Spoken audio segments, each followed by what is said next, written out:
اعزائي المشاهدين، احنا بهاي المغاره حقيقه يعني ما نقدر نصور، الجو بارد كلش بارد، بس احنا حبينا يعني نجمع لكم كم لقطه من هاي المغاره انه تشوفوها. يعني يا ريت المصور لو يجي هنا ياخذ لنا هاي الجو. ما اقدر اخاف تحت روق. يا ريت لو يجي المصور خلي ايدك على الكاميرا. تعال دبيب، صور دبيب من بعيد، صور هاي، شوف العيون، هذا احد العيون النابعه. شوف مين جاي يجي. ايه شوف هاي عيون. طبعا هذا واحد شارب هناك كوفي. شوف يعني اكو ناس بشر واصل هنا، مو فقط النداء ترتاد، ما ادري شو يسموه. هذا خاف اقول طاق الجو. لا عيني لا، يسوون البارحه.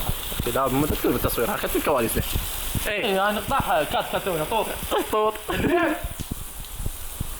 يعني يا ريت احنا راح نتبلل وبالتالي نتمرض، يعني يا ريت لو نطلع من نغادر هذا المكان باسرع وقت، لانه اكو خفافيش من نوع مصاص الدماء.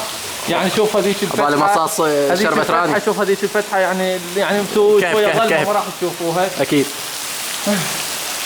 يعني هذا الجبل على ارتفاع تقريبا 1560 كيلو متر. هذيك مغاره بداخل الجبل نقدر نوصلها ان شاء الله، راح نصور لكم اياها. حمود دير بالك، هذا حمود اجى احد اعضاء التصوير والتسمين، مساعد مخرج. خل نغادر لين راح ننتج. طفوا الكاميرا والحجم او ضمها. اوكي يعني ضمها